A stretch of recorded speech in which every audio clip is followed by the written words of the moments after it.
Okay, it's 7 o'clock, so we'll get started. I'll call to order the regular monthly meeting of the Wilton Town Board for October 1st, 2015. I'll begin with the Pledge of Allegiance. I pledge allegiance to the flag of the United States of America, to the republic for which it stands, one nation, under God, indivisible, with liberty and justice for all. Before we begin, I want to take this opportunity to recognize a Wilton Town Highway employee. He's also a lieutenant in the Wilton Fire Department.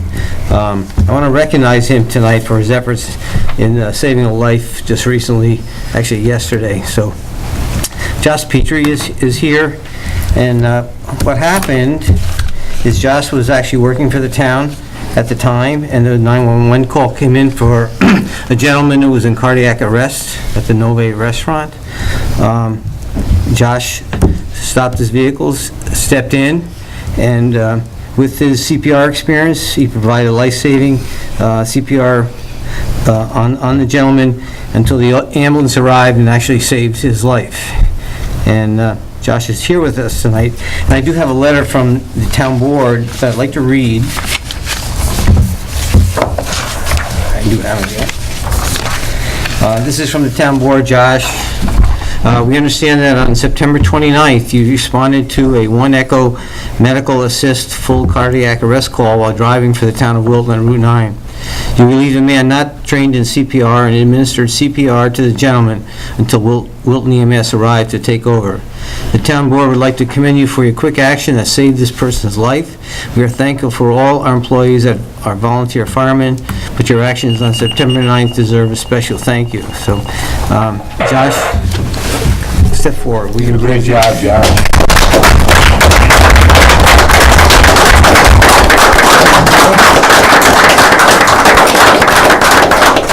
We really thank you for your efforts and going above and beyond, and we're very proud to have you a town employee. And doing what you did was just a tremendous effort on your part.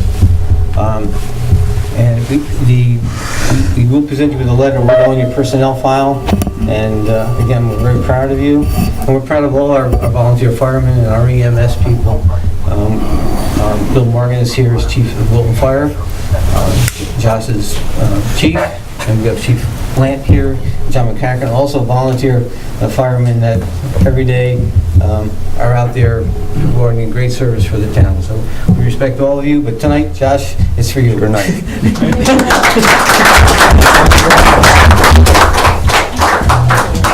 And if the fire department gives you a raise, the town board will too. Mark that down. Just a budget job.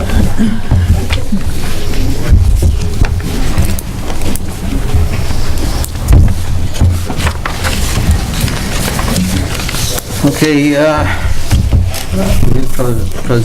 roll call. Supervisor Johnson, Here. Deputy Supervisor Stryker, Here. Councilwoman Klepetar, Excuse, she's on vacation.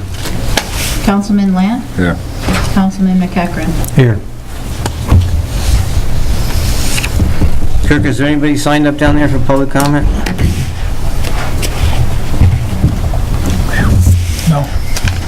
Okay. We have the minutes pending from our September meeting. Is there a motion to approve the minutes? Make a motion, approve them. Is there a second? Second. Motion is second. All in favor? Aye. Aye. Any opposed? Okay. So moved.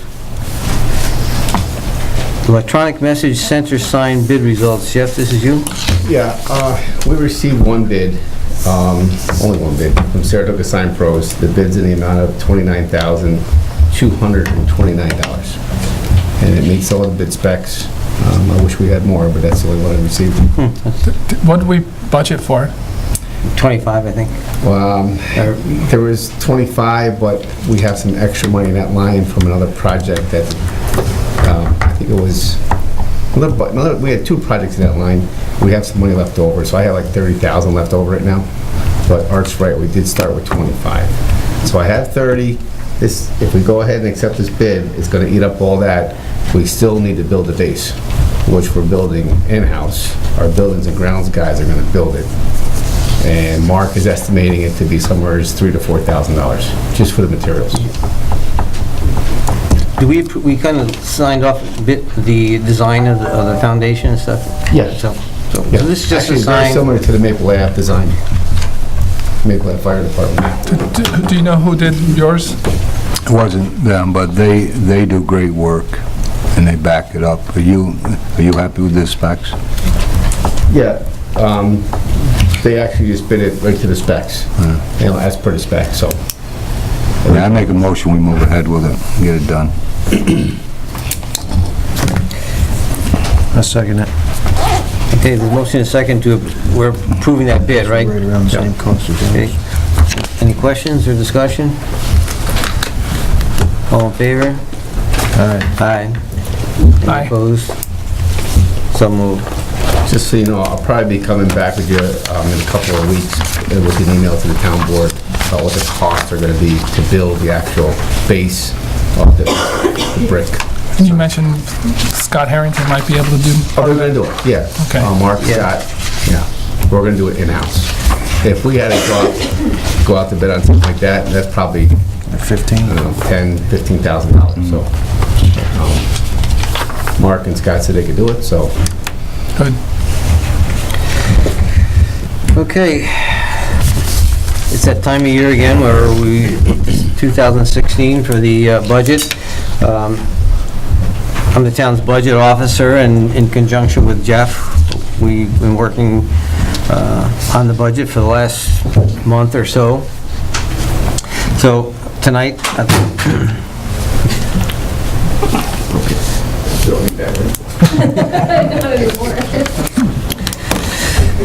so anyway, for tonight, I want to introduce the 2016 tentative budget. Give me one minute here, right? Yeah.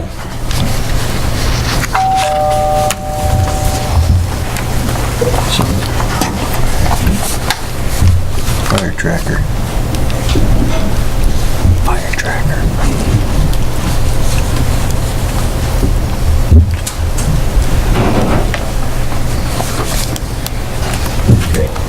Okay, next slide. Okay, as you can see, the total budget for proposed tentative budget for 2016 is just under 7.8 million.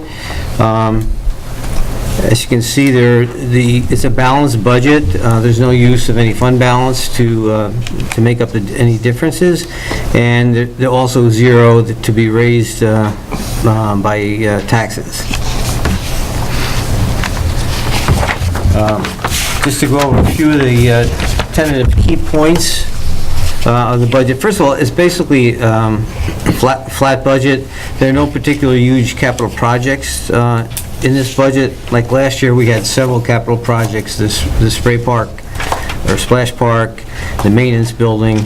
Those projects are ongoing and pretty close. Well, the spray park is being close to being completed. The maintenance building will be completed in next year. But there's no major projects such as that planned for 2016. One of the best highlights, again, is 34 years, no town tax or general highway tax. There are several towns that have no general tax, but they have highway tax. Fortunately, we're able to have no town or highway tax. There's a modest increase in the budget over 2015. It's 2% or $169,000 over 2015 budget. It's a cost of living allowance for employees, for all employees of 2%. In Gavin Park, there are some equipment purchases that are needed over there, but these are funded through, for the most part, through park reserve funds, which are paid in by developers, so it doesn't really affect in a negative way the town's general fund. With highway, 900,000 is what I put in for the budget. It's the same as last year. Kirk has really made good use of the funding that we've given him for road improvements. In fact, this year, because the roads he had allocated to do, they actually came in less, so we authorized him to do additional roads. So hopefully in 2016, the same thing will happen, and we will get more roads done. And the other thing is, we started paving shoulders in the past, which we didn't do in the past, so it helps with pedestrian safety and bicyclists and that type of thing. So Kirk has done a really good job in keeping up with our road program, and with the same amount of funding that we're projecting for this year. There's $52,000 in upgrades to the town hall complex, nothing really significant, but things that need to be done, the blacktop, or the ceiling outside, and some other things that need to be done. And then over in highway, the loading of the salt, there's some new equipment that needs to be done over there, so there's $65,000 to take care of that as well. This next slide is just kind of a 5-year comparisons of our budgets, and you can see it is pretty flat. Many municipalities have to deal with, as all of us do, the rising healthcare and pension costs, but we've been able to withstand that, and I think a lot of it's due to our employees and our staff. For a town our size, we have so much less staff than others. For example, in the town of Malta, the building department has 4 or 5 building inspectors. We have 2. In planning and zoning, we have Ryan, who handles both. Most towns have an engineer, maybe an assistant engineer, and 2 or 3 planning staff. We're able to get it done in a very positive way with one person. And it's the same with the assessment office. We have 3 people. Most assessment offices have 5. So I think by keeping down payroll costs, we're able to withstand those other increased costs in health insurance and pension costs. So it's a pretty much, as you see, a level line, and we hope to keep it that way. The next slide is just a breakdown of where that $7.8 million is being spent. It's hard to read, but it's just broken down by department. General government support is the highest, and then you go into employee benefits, parks, and then highway runs the next 3. So it's just informational purposes where that money, the breakdown of the money is spent. And the last slide deals with the revenue, and as you can see, there's one big revenue source, and that's sales tax. And that's the main reason why we had 34 years of no taxes, because of our sales tax revenue. And that sales tax revenue is based on, it's a county formula, but it's based on taxable value in your town. So proportionately, the more taxable value, the more percentage you get of the county sales tax revenue. I would love to be able to keep all the money, the sales tax revenue that's generated exit 15, but it's shared with all the other towns as well, and the county. So, fortunately, we've been growing moderately, but with that moderate growth of residential and commercial, we're able to keep up our taxable value and maintain and increase our portion of the sales tax revenue, which is the reason why we don't have any town or highway taxes. The other revenue sources are really insignificant. So, that's the budget. Now it's up to the town board to review this budget, and there's a workshop scheduled, as you can see, for Thursday, October 8th. The time may adjust a little bit as to the times, but so you will all have the opportunity to have your input and change. This is only my proposed budget. It's certainly open for discussion, and changes, and so that's when we'll be meeting. That's the budget.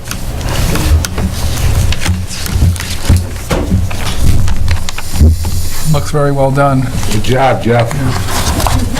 Good job. Good job, Art. Yes, very good. Thank you.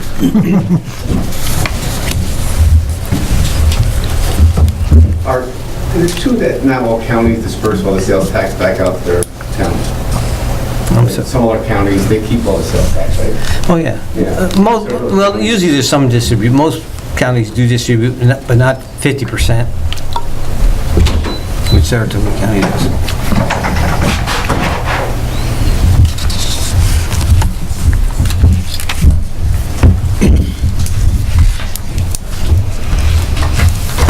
Are we taking any questions from the public? I will take any questions if they want on the budget, but it's not finalized yet. It's just my introduction of the tentative budget. There will be a public hearing on the next month. We got to set a public hearing, actually. There's copies over there in the stand, and also it should be on the website as well. Yeah, it's on there. If there's any questions in the meantime, you can contact Jeff or myself. And there will be a public hearing on it to have any comments on that budget at our November 5th meeting. So we do need to set the public hearing for November 5th at 7 p.m.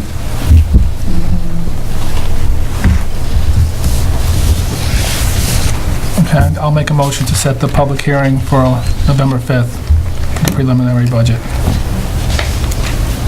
Second it. Motion is second. All in favor? Aye. Aye. Any opposed? So moved. Okay, the update on our comprehensive land use plan.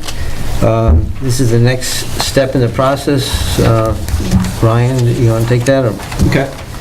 Since we last took a look at the comprehensive plan, it's been updated by our consultant, MJ Engineering, and Jackie's here if there's any questions would be asked, but we updated by adding the Historical Preservation Board, sent in a request that they be mentioned in the comprehensive land use plan, and we have added their name, twice within the context of the document, so that's been added. And also, since the public hearing last meeting, we have added an appendix which includes all the public comment summary of the public comments. So that's been added as per the generic environmental impact statement requirements.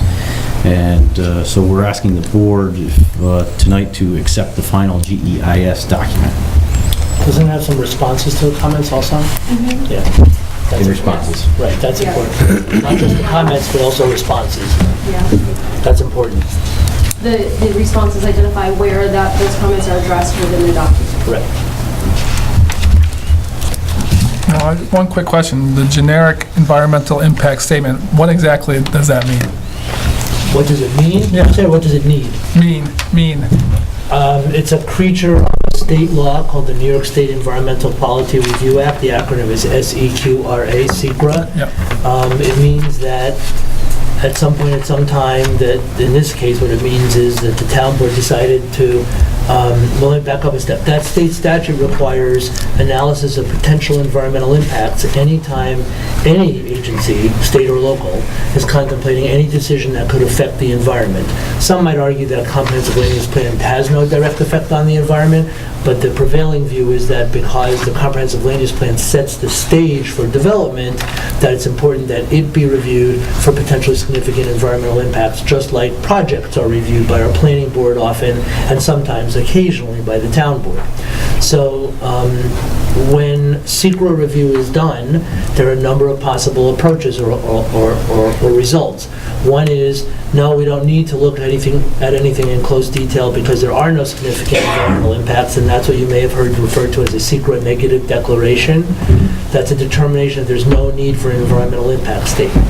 Here, and very, very frequently, when comprehensive land use plans are prepared or updated, there's a vehicle whereby SEQRA review can be accomplished at the same time by preparing what's called a generic environmental impact statement. What it means I'm not sure how to best explain it, but in contrast, if somebody was building a substantial project and the planning board, for example, said there's going to be significant environmental impacts of that project, they would do a site-specific or project-specific environmental impact statement about a particular project at a particular location, analyzing a particular proposal. The word generic in this context means it's not about a particular project at a particular location analyzing a specific proposal, but just looking at environmental impacts of a generic document, which in this case is a comprehensive land use plan update. Okay, great, thank you. Hope everybody understands. No, I'm just saying, it's important. Thanks, Steve. No, thank you, because it's a So little bit tonight, more, the action is to just accept this Yeah. GEIS. That's as far as you can go tonight, because the secret process, for reasons that we don't need to get into, we can if you like, does not allow a decision to be made on any action that's been the subject of an environmental impact statement until at least 10 days have passed after acceptance of the final environmental impact statement. So what that means, and this was in the outline we provided to you several months ago, is that all you can do this evening, if you're comfortable doing so, if you're comfortable that the final environmental impact statement reflects your desires and the will of the board in terms of the comprehensive land use plan, you can accept that final generic environmental impact statement as complete, and you can't go any further until at least 10 days have passed, during which anybody who wants can review the final generic environmental impact statement. In our case, we just suggested that unless you want to convene a special meeting for this purpose, which doesn't seem necessary from our perspective, next month you'll be able to actually approve the comprehensive land use plan update. There is one more process step that will be required for next month, which I'm assuming MJ is Yep. going to help with, and that's preparation of something called a SECRA findings statement. Coincidentally, no, forget I said that. The Ballard School thing that came in was a notice of acceptance of a final environmental impact statement. Similar process. Has the board seen that, or only I've seen that? It just got it today. All right, forget I said that. But there is one more process step which MJ will help with, which is preparation of something called a SECRA finding statement, which essentially certifies that your belief is that the comprehensive land use plan update minimizes adverse environmental impacts as much as possible. okay, great. Thank you. Thank you, Mark. So we need a motion to accept the GEIS. The final GEIS. Finding it. I'll put forth a motion to accept the final GEIS, generic environmental impact statement. Is there a second? I'll second it. We have a second. Any further discussion, questions? Okay, all in favor? Aye. Aye. Aye. Any opposed? So moved. So next month, we'll probably be looking to adopt the plan after a long process, but very thorough process and transparent process. Any committee reports? Bye, Jackie. Myself, Jeff Reel, Sue Baldwin, and Nancy Riley sat down with employees handbook. We made some changes. Imagine Nancy had all the changes done a week or two. What do you think? Yeah. Or you? And we'll show them to everybody, make Oh, agree the or personnel not. committee. Yeah, the personnel, employees. So that's done, and get the board approval as soon as we get it in writing. Any other committee reports?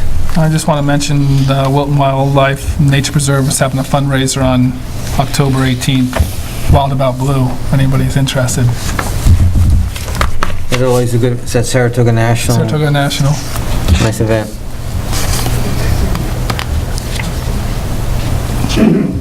Okay, Jeff, controllers report.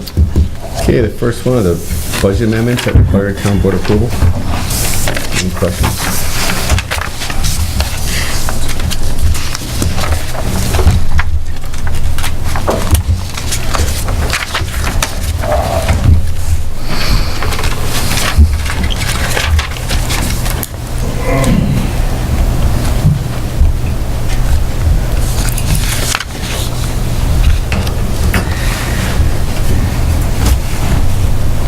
Are the cameras done in all the town buildings? They will be, yes. Gavin Park's been done? Gavin Park already had theirs done, yes. Right.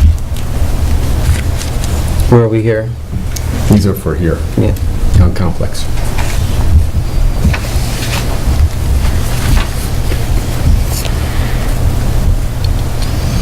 You looking for an, You need a motion Motion to to approve the budget amendments. I'll put forth the motion to approve the budget amendments. Have a motion and a second. Any further discussion, questions? Okay, hearing none, all in favor? Aye. Aye. Any opposed? So moved.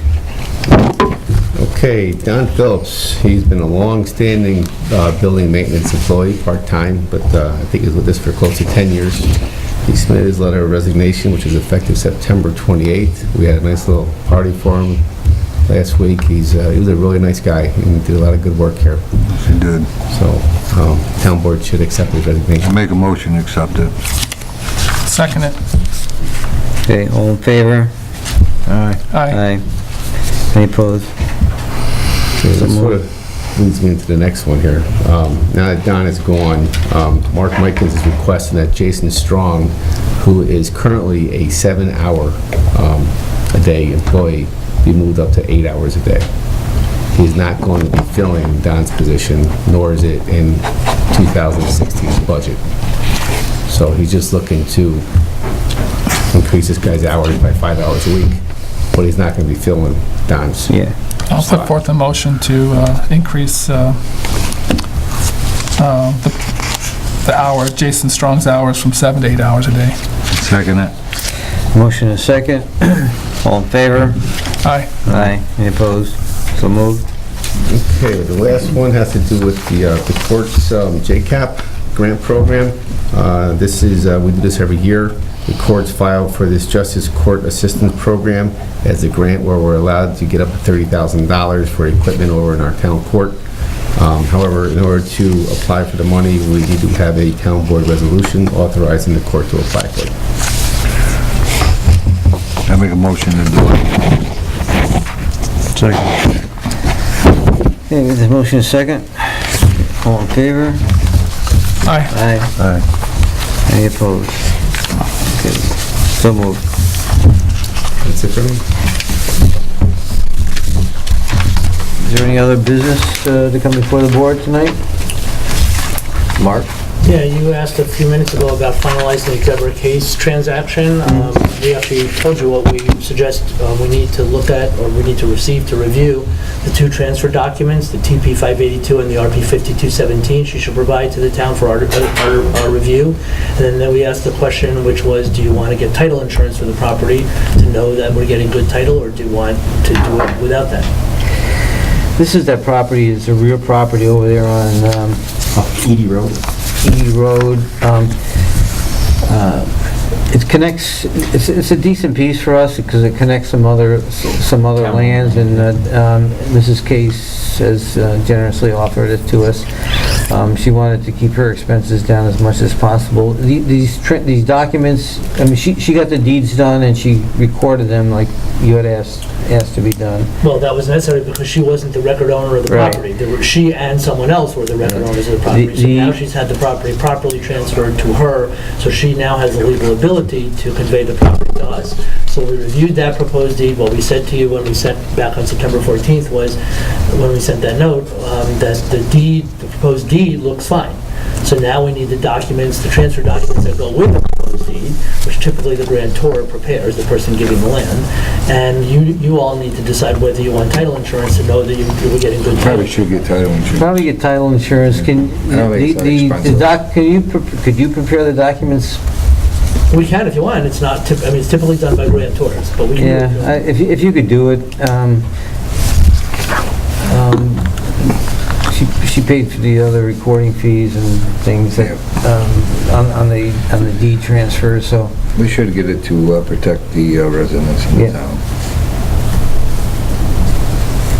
And you want title insurance. Title insurance, yeah. Right? Yes. That's the feedback we need. Okay.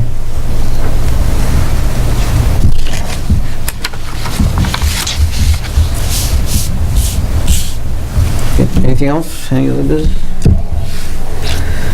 Okay. Nothing else? A motion to adjourn. John and John. Thank you, everyone. Good night. Thank you. Have a good night. I don't know.